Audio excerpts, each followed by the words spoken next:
नमस्कार, अश्विनीज अन्नपूर्णा किचनमध्ये तुम्हा सर्वांचं खूप खूप मनापासून स्वागत. मुलांना सुट्ट्या लागलेल्या आहे आणि आंब्यांचा सीझनही चालू झालेला आहे. आंब्यांच्या सीझनमध्ये ना दरवर्षी मी मँगो केक बनवतच असते, परंतु ना कुठलाही मैदा न वापरता आज आपण रव्यापासून अतिशय पौष्टिक असा आंब्याचा केक तयार करणार आहोत. मुख्य म्हटलं ना, घरगुती साहित्यामध्ये आपण तयार करणार आहोत. जास्त काही साहित्यांचा पसारा नाही, भांड्यांचा पसारा नाही, पटकन होणारा केक आहे.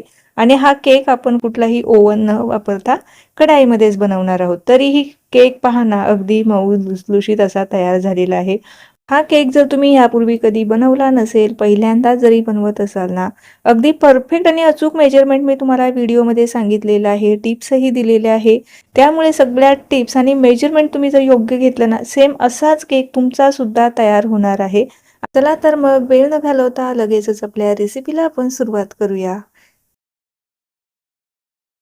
तर असा मऊ लुसलुशीत आणि जाळीदार केक तयार करण्यासाठी सगळ्यात अगोदर इथे मी एक आंबा घेतलेला आहे. एकच आंबा वापरून आपण केक तयार करणार आहोत. साधारणतः अर्धा किलो प्रमाणामध्ये आज आपण केक तयार करणार आहोत. आंबा स्वच्छ धुवून घ्यायचा आहे आणि त्याचा गर आपल्याला काढून घ्यावा लागणार आहे. जर तुम्ही इथे आमरस घेणार असाल तर त्यामध्ये ना पाण्याचं प्रमाण जास्त असतं, त्यामुळे शक्यतो घेताना आंब्याचा आपल्याला पल्पच घ्यायचा आहे किंवा जो आमरस वगैरे रेडीमेड मिळतो ना, तो अजिबात घेऊ नका. नाही तर आपलं केकसाठीचं जे प्रमाण आहे ते बिघडणार आहे आणि आपला केकसुद्धा चुकणार आहे. त्यामुळे घेताना शक्यतो फ्रेश आंबा घ्या, त्याचा गर घ्या आणि तोच वापरून आपण केक तयार करणार आहोत. अर्धा किलो केकसाठी एक आंबा पुरेसा होतो. जर तुम्हाला 1 किलोच्या प्रमाणात बनवायचं असेल तर 2 आंबे घ्यावे लागणार आहे. आता पल्प आपल्याला मिक्सरला फिरवून घ्यायचा आहे. आता लगेचच आपण केक बनवायला घेऊया. तर अर्धा कप आपल्याला पिठी साखर, पाव कप आपल्याला फ्रेश दही घ्यायचं आहे. दही जास्त अजिबात आंबट घ्यायचं नाही. जर जरासुद्धा दही आंबट असेल तर आपल्या केकचा जो फ्लेवर आहे किंवा जी टेस्ट आहे ना, ती बिघडते, चांगला लागत नाही. त्यामुळे शक्यतो घेताना फ्रेश दह्याचा वापर करायचा आहे. आणि इथे मी मेजरिंग कप घेतलेला आहे. मेजरिंग कप नसेल तर एखादी वाटी फिक्स करा आणि त्यानेच हे सगळे जिन्नस घ्या.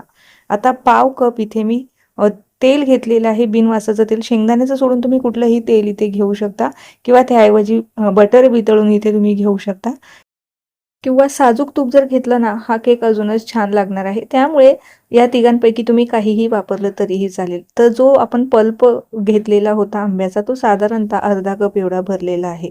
आता यामध्येच ना मी 2 चमचे एवढी मिल्क पावडर टाकत आहे. मिल्क पावडर टाकणं पूर्णपणे पर्यायी आहे, कारण मिल्क पावडरमुळे ना थोडंसं रिच आपला केक तयार होणार आहे. त्याकरता मी इथे घातलेली आहे. असेल तर नक्की वापरा, नसेल तर काहीच हरकत नाही. त्यानंतर 1 कप आपल्याला अगदी बारीक रवा घ्यायचा आहे. रवा घेताना बारीकच घ्या. जर जाड असेल तर थोडासा मिक्सरला फिरवून घ्या. सगळे जिन्नस छान एकजीव करून घ्यायचं आहे. यामध्ये आपण जरासुद्धा पाणी वापरलेलं नाही. आता जो आंब्याचा गर होता आणि जे आपण सुरुवातीला साखरेचं आणि दह्याचं मिश्रण, तेलाचं मिश्रण होतं, त्यातच रवा आपण भिजवून घेतलेला आहे. आता आपल्याला 10 ते 12 मिनिटासाठी याला रेस्ट होण्यासाठी ठेवायचा आहे. रवा जितका छान भिजेल ना, तितका छान मऊ स्पॉन्जी आपला केक इथे तयार होतो. एक 10 मिनिटं तरी मी याला रेस्ट होण्यासाठी ठेवलेलं होतं. 10 मिनिटानंतर तुम्हाला इथे मिश्रण बऱ्यापैकी घट्ट झाल्यासारखं दिसत असेल. आता यामध्ये आपल्याला दुधाची आवश्यकता लागणार आहे आणि दूधसुद्धा फार काही जास्त लागणार नाही. साधारणतः इथे पाव कपच आपल्याला दूध लागतं. तर आता त्यापूर्वी ना यामध्ये मी 1 टीस्पून आपल्याला इथे बेकिंग पावडर घ्यायची आहे आणि 1/4 टीस्पून आपल्याला इथे बेकिंग सोडा घ्यायचा आहे. थोडंसं व्हॅनिला इसेन्स टाकलेलं आहे. जर व्हॅनिला इसेन्स नसेल तर फक्त वेलची पावडर तुम्ही इथे घालू शकता. त्यामुळे एसेन्स वगैरे टाकण्याची आवश्यकता लागत नाही. आणि जे मी सुरुवातीला सांगितलं, पाव कप इथे मी रूम टेम्परेचरचंच दूध घेतलेलं आहे. ते आपल्याला थोडं थोडं करून घालायचं आहे. अजिबात एकदाच घालू नका, कारण कधीतरी पाव कपापेक्षाही कमी दूध इथे लागू शकतं. कारण जर आंब्याला थोडंसं जास्त पाणी असेल ना, तर थोडं आपल्याला कमी दूध लागू शकतं. परंतु आंब्याचा पल्प जरा घट्टच होता आणि दहीसुद्धा माझं जास्त पातळ नव्हतं. त्याकरता इथे मला बरोबर पाऊण कप एवढं दूध लागलेलं आहे आणि ते मी अगदी 3 बॅचमध्ये टाकलेलं आहे. अजिबात एकदाच मी घातलेलं नाही. आणि ज्या मिश्रणाची कन्सिस्टन्सी आहे ना, ती मी तुम्हाला इथे दाखवते. अगदी जास्त घट्टही नको आणि जास्त सैलही नको, असं मध्यम कन्सिस्टन्सीचं मिश्रण तुम्हाला सुद्धा बनवायचं आहे. आता हे आपलं तयार झालेलं आहे. लगेचच आपण आता इथे माझ्याकडे केक टीन आहे. जर तुमच्याकडे केक टीन नसेल तर एखादं स्टीलचा कुकरचा डबा असेल किंवा पातेल्यामध्ये सुद्धा तुम्ही बनवू शकता. अगदी तुमच्याकडे जे भांडं असेल ना, त्या भांड्यामध्ये बनवू शकता. त्याच्या खाली ना मी बटर पेपर थोडंसं तेल लावून मी ठेवलेलं आहे, जेणेकरून आपल्याला डिमोल्ड करायला जास्त त्रास होणार नाही. संपूर्ण मिश्रण ह्या टिनमध्ये ओतून घेते. व्यवस्थित आपल्याला हे पसरवून घ्यायचं आहे आणि यावरतून ना तुम्हाला जर डेकोरेशनसाठी जर तुटी फ्रुटी जर मिळाली तर ती तुम्ही वापरा. माझ्याकडे नव्हती, त्याकरता मी इथे फक्त जे ड्रायफ्रूटचे काप आहे ना ते घातलेले आहे. तुम्हाला अवेलेबल झाली तर तुम्ही नक्की वापरा, किंवा ड्रायफ्रूट घातले ना तरीही हा केक अजूनच छान लागणार आहे. किंवा अगदीच प्लेन हवा असेल ना, काहीही न घालता सुद्धा हा केक छान लागतो, कारण यामध्ये आपण मँगोचा पल्प घातलेला आहे. मँगो फ्लेवरचा हा केक आहे, त्यामुळे अतिशय छानच लागणार आहे. काहीही घालण्याची आवश्यकता लागणार नाही. आता हा आपण बेक होण्यासाठी ठेवूया. तर हा मी कढाईमध्ये बेक करणार आहे. जर तुमच्याकडे ओव्हन असेल किंवा OTG असेल ना, तर ते आपल्याला अगोदर प्रीहीट करायचं आहे. ही कढाई मी 10 मिनिटासाठी अगोदर प्रीहीट करून घेतलेली आहे आणि त्यानंतर हा केक आपल्याला एक 35 ते 40 मिनिटासाठी मध्यम गॅसवरती शिजवून घ्यायचा आहे. गॅस मोठाही ठेवू नका आणि कमीही ठेवू नका. मध्यम गॅसवरतीच हा केक आपल्याला शिजवायचा आहे. कमी गॅसवरती जर ठेवणार असाल तर 1 तास आपल्याला एवढा वेळ लागतो, परंतु मध्यम गॅसवरती एक 30 ते 35 मिनिटांमध्ये हा केक छान असा शिजला जातो. आणि इथे सगळ्यात महत्त्वाची गोष्ट मला सांगायची आहे, जेव्हा तुम्ही केक हा बेक होण्यासाठी ठेवणार ना, अजिबात झाकण उघडायचं नाही. 35 मिनिटे तरी हे झाकण उघडून बघायचंच नाही, नाहीतर आपला केक पूर्णपणे बिघडू शकतो. आता 35 मिनिटे झालेली आहे. केक छान बेक झालेला आहे. रंगसुद्धा अगदी छान आलेला आहे.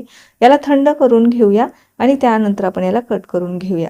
आता हा केक जर तुम्ही OTGमध्ये बनवणार असाल तर ते 10 मिनिटं 180 डिग्रीला तुम्ही प्रीहीट करून घ्या आणि त्यानंतर 180 डिग्रीला याला तुम्ही 35 मिनिटासाठी छान असा बेक करून घेऊ शकता. तर हा मस्त असा आता डिमोल्ड करून घेते. साईडच्या कढा अगोदर सोडवून घ्यायच्या आहे आणि त्यानंतर ह्या ताटामध्ये याला पलटी मारते. साधारणतः एक 4 ते 5 दिवस हा केक आरामात टिकतो. जर तुम्ही प्रवासात घेऊन जाणार असाल तर तुम्ही याला प्रवासात सुद्धा घेऊन जाऊ शकता. 4 ते 5 दिवस अजिबात खराब होत नाही. टी टाईम चहासोबत तर हा केक अजूनच छान लागणार आहे, किंवा तुम्ही नुसताचही खाल्ला तरी अजूनच छान लागणार आहे. आणि मुख्य म्हटलं नाही, यामध्ये आपण मैदा वापरलेला नाही, रव्यापासून बनवलेला आहे, त्यामुळे हा पौष्टिकसुद्धा आहे.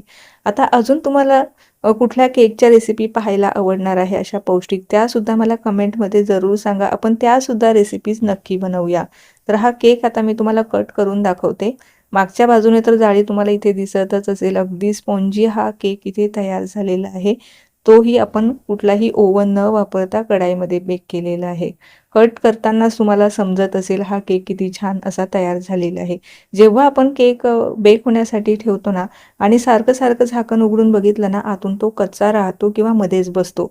त्यामुळे मी जसं सांगितलं ना, केक जेव्हा तुम्ही बेक होण्यासाठी ठेवणार ना, अजिबात 30 ते 35 मिनिटं अजिबात झाकण उघडायचंच नाही. मध्यम गॅस करून द्यायची आणि त्यानंतर 35 मिनिटे झाली की त्यानंतर हा उघडून बघायचा आणि चेक, कारण तेवढ्या वेळेमध्ये हा केक अगदी व्यवस्थित शिजला जातो. तर रंगही छान आलेला आहे. आता कट केल्याच्या नंतर त्यातला स्पॉन्जसुद्धा इथे तुम्हाला दिसतच असेल.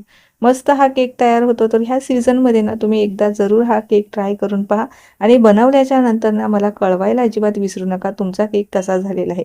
कारण ज्या सांगितलेल्या टिप्स किंवा जे प्रमाण मी तुम्हाला सांगितलेलं आहे ते अगदी अचूक आहे, न फसणार आहे. फर्स्ट टाइम जरी तुम्ही हा केक बनवणार असाल ना तरीही परफेक्ट. त्यामुळे केक बनवायचा असेल तर अजिबात टेन्शन घेऊ नका. सांगितलेलं मेजरमेंट बरोबर घ्या आणि हा केक नक्की बनवा. तर मग कशी वाटली ही तुम्हाला केकची रेसिपी आणि मी ज्या सांगितलेल्या टिप्स आहेत त्या? जर तुम्हाला रेसिपी आवडलेली असेल किंवा मी सांगितलेल्या टिप्स तुम्हाला आवडत असेल तर रेसिपीला एक लाईक जरूर करा. तुम्ही जर माझ्या चॅनलवरती नवीन असाल आणि अजून चॅनलला सबस्क्राईब केले नसेल तर नक्की सबस्क्राईब करा. त्या बाजूचे जे बेल आयकॉन आहे ते सुद्धा प्रेस करा, म्हणजे जेव्हाही माझे नवीन व्हिडिओज येतील ते तुम्हाला सगळ्यात अगोदर पाहायला मिळतील. ही रेसिपी तर तुम्हाला आवडली आहे याची मला पूर्णपणे खात्री आहे. लाईकही तुम्ही केलंच असेल, परंतु त्यासोबत एक छोटीशी कमेंट द्या, जेणेकरून मला अजूनच नवनवीन आणि सोप्या रेसिपी तुमच्याबरोबर शेअर करायला प्रोत्साहन मिळेल.